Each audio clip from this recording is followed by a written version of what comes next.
The Nintendo Switch 2 came out yesterday, and the reaction has been sort of blah. And that reaction is coming from people that I've been watching on YouTube for a long period of time, people who are expert gamers, and they've seen it all. And so when this thing came out, they played with it for a while, and they're not really that impressed. Long story short, if you just want to skip to the end, is Nintendo Switch 2 worth it? I would argue, unless you're super excited for Mario Kart World, no, not right now. It's really just the launch lineup. That's all it comes down to. This launch, this Switch 2, isn't really surprising. You know what you're getting. It's a spec bump. It's an upgrade of the original Switch. So, is it the most incredible thing ever? No, but I think down the line, with a really good lineup, it'll be another good Nintendo handheld, if you like Nintendo. I'm not gonna say it's bad. I don't think it's enough of an upgrade. That's fine. For a 8-year-old console. And this is the Nintendo Switch 2, a device I got last night.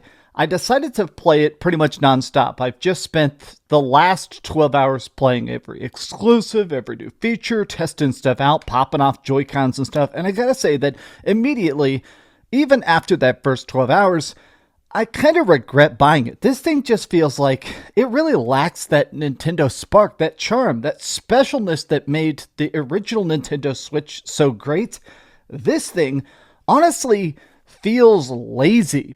And I'm not surprised. This is exactly what I thought was going to happen, because let's be honest, okay, this thing is basically just a nice upgrade from the original Switch. That's what it is. I mean, I'm not going to knock it and say, oh, the system sucks, and I'm not going to say that. I'm going to say, look, if you had a Nintendo Switch, and a lot of people have a Nintendo Switch, it sold 150 million units, okay?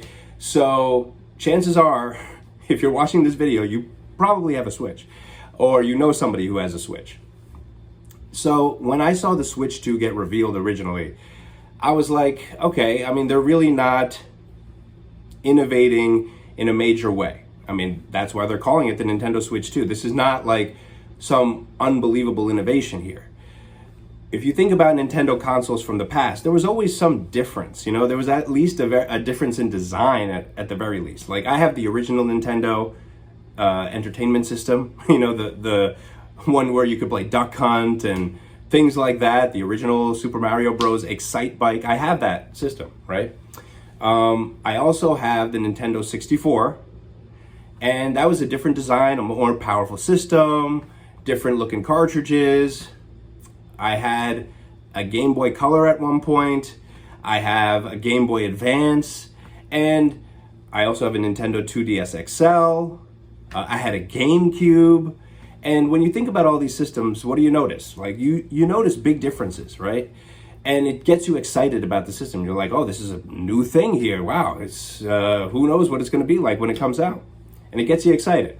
I didn't have a Wii or a Wii U. I never really got excited about those things. And then when the Switch was coming out, I was like, okay, I understand that this thing looks pretty cool. Like, it's something where you could play it at home, but also take it on the go with you. I understood the appeal, but at the time, 2017, it was $300. And I wasn't interested.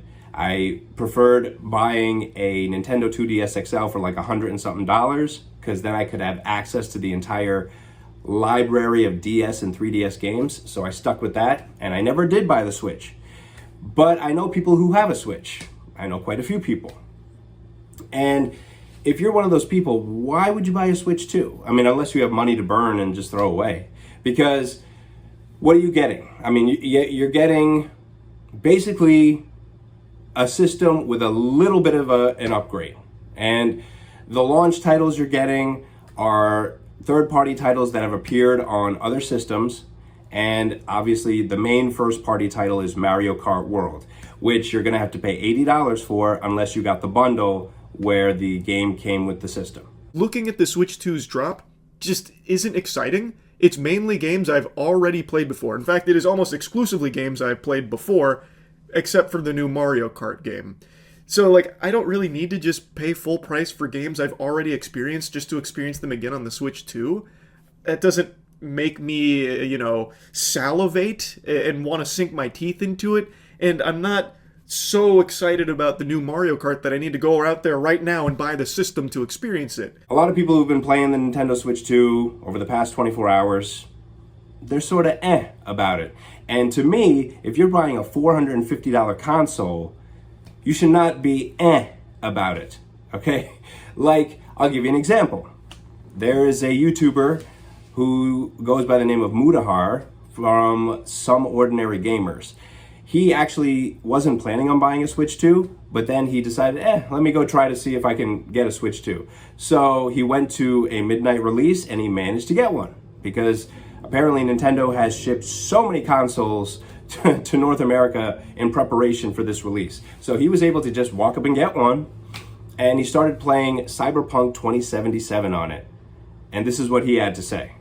Now that stutter happens on the Switch 2 as well, but when it comes to the Switch 2 and really any handheld gaming computer, you are going to come across things like traversal stutters, hitches, any form of stutter really. It's just more taxing on these systems. Remember, this is a pretty heavy game running on mobile hardware at this point. Now you notice the stuttering in the gameplay and like the pop-in effects, and if I buy a brand new $450 console and I buy this game, Cyberpunk 2077, where the entire game is on the cartridge, and I put it in and I'm seeing this kind of stuff going on, this kind of like stuttering effects, it makes me feel like, what did I just buy? Why did I pay this much money for this? Because that's really not how it's supposed to work. I mean, obviously, Cyberpunk 2077 is a game that's going to push this system to its limits. And pretty much any platform you play it on, it's pushing the system to the limits. And so you're probably going to get some kind of effect like that anywhere you play it. But this is too much for me.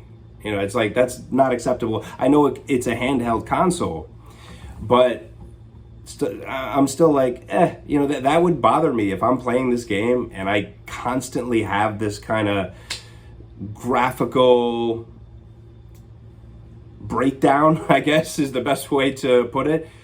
I wouldn't be happy about it. I'd be like, I feel like I got ripped off. By the way, Cyberpunk 2077 on Switch 2 is $70, okay? It's not like, because they're gonna put it on this weaker hardware that you're gonna get like a discount or something, or because the game came out 5 years ago, you're gonna get a lower price. No, $70. And you're gonna get all those stuttering effects and pop-in effects and stuff for $70? Unacceptable. Totally unacceptable. That is not, that's not cool.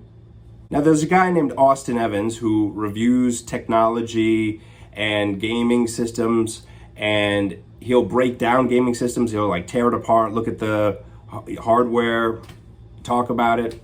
Well, he got a Nintendo Switch 2 and he kind of reviewed it with his co-host.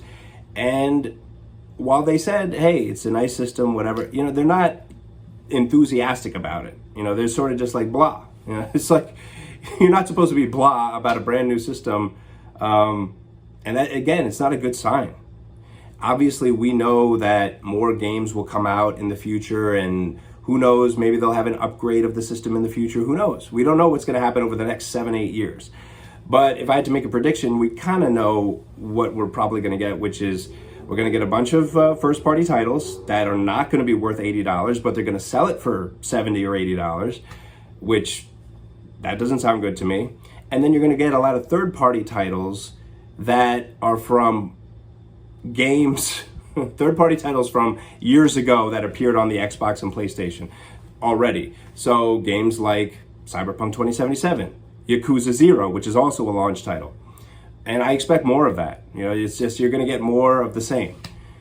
Games that most people have played before, like whoever's going to play Cyberpunk 2077, I guarantee you they weren't waiting for the Switch 2 to come out to play it.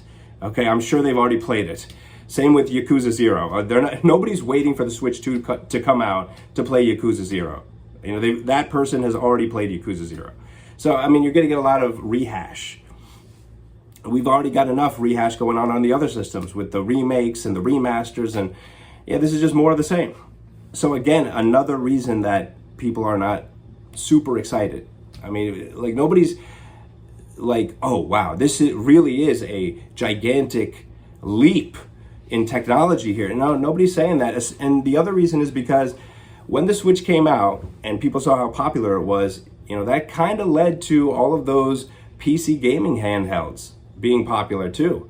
Because you got the Steam Deck, you got the Lenovo Legion Go, you got the ROG Ally, you got the MSI Claw, and we can go on and on. Even Xbox is partnering with ASUS to put out their own like Xbox branded ROG Ally, and that again is influenced by the popularity of handheld consoles over the past 7-8 years.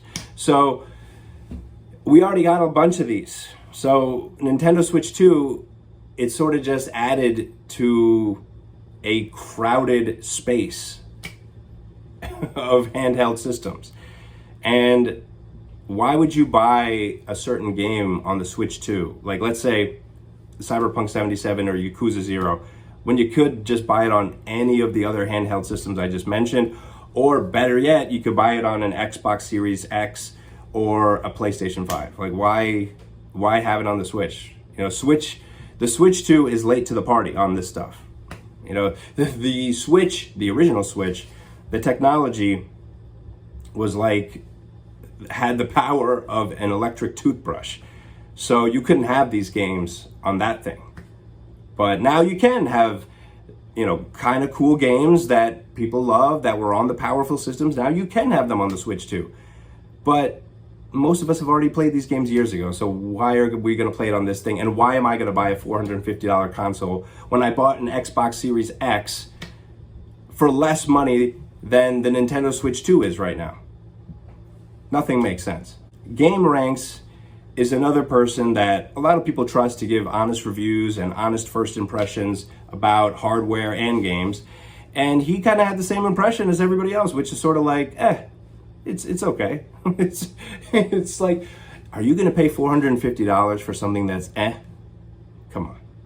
And, nobody's really too thrilled about an $80 Mario Kart game. Again, that's just sort of like hanging over everybody's head here. Like, if it had been like affordable, maybe people would have been more excited about it. But when you say Mario Kart and you put it in the same sentence as $80, it makes people roll their eyes. Most people are not going to see any reason why a game like that would be $80, even if it has all this content and all these side quests or whatever, or these mini games or all the customization options you can think of, all the vehicles you could think of, outstanding graphics. It doesn't matter. It's still a Mario Kart game, and it's just hard to think about a game which really is designed for kids to enjoy. But yes, I know adults play Mario Kart too. I play Mario Kart, but really it's like kids gravitate towards that game.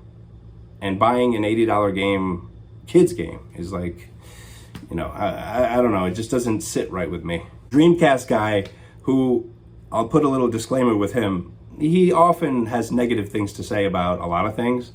And he was not really anticipating the Switch 2, but he bought the Switch 2 and he played Mario Kart World, he played Cyberpunk on it, and he's not too enthusiastic about it either. He's sort of just like, because it's like, why use this thing when there's so many other gaming handhelds already on the market that people love? It's sort of just another one in the space. It's not groundbreaking like the original Switch was. It's just a hat on a hat. So originally, before the Switch 2 was officially announced, I was actually thinking maybe I will buy a Switch 2, because I was hoping it would be at an affordable price. It is Nintendo after all. I was like, yeah, Nintendo in the past, they've sold affordable consoles. And then when they had that Nintendo Switch 2 Direct, where the whole thing was announced, and they didn't mention the price of the console, and they didn't mention the price of Mario Kart World, which was going to be a launch title, that raised some red flags. And then everybody found out later the console was $450 and the game was going to be $80. And I'm like, I am out. Nintendo just priced me out. I mean, I shouldn't say price me out. I could buy these things, but I would just feel so dumb for paying that much money for these Nintendo products that are not worth what they're asking. It's not worth that. Not to me and not to anybody else I've heard. I haven't heard anybody say, yeah, this is this is totally worth the $450. And yes, Mario Kart World is definitely $80 worth of content here. I haven't heard anybody say that yet. And I don't think anybody's going to. I mean, people have been saying Mario Kart World is a good Mario Kart game, but $80? No way.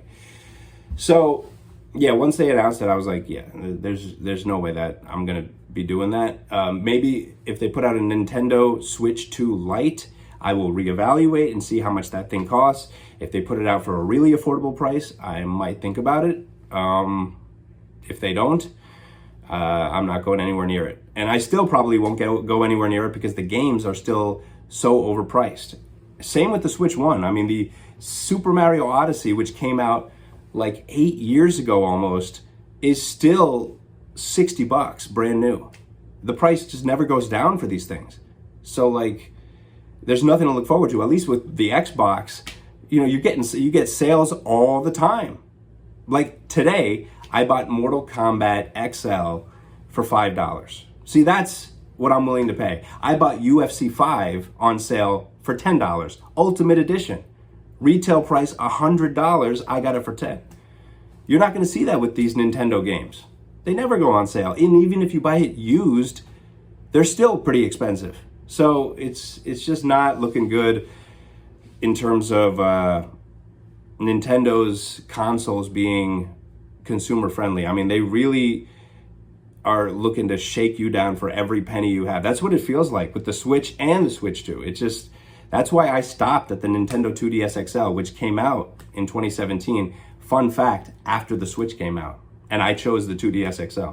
And it was a smart choice because I still play it to this day. I can fit it in my pocket. I have access to the entire library of DS games and 3DS games. So I'm proud of that purchase. That was the last time Nintendo was consumer friendly. And as soon as that Switch came out, boy, now they became some super arrogant, money-hungry monsters. So, yeah, I don't think I will be buying a Nintendo system ever again unless they start going back to what they used to be, which was the consumer-friendly company. The family-friendly company where they would put out a console that was affordable, games that were affordable, and you could buy them used and they'd be affordable. Like, that's what I expect from Nintendo. And until they go back to that, I am out.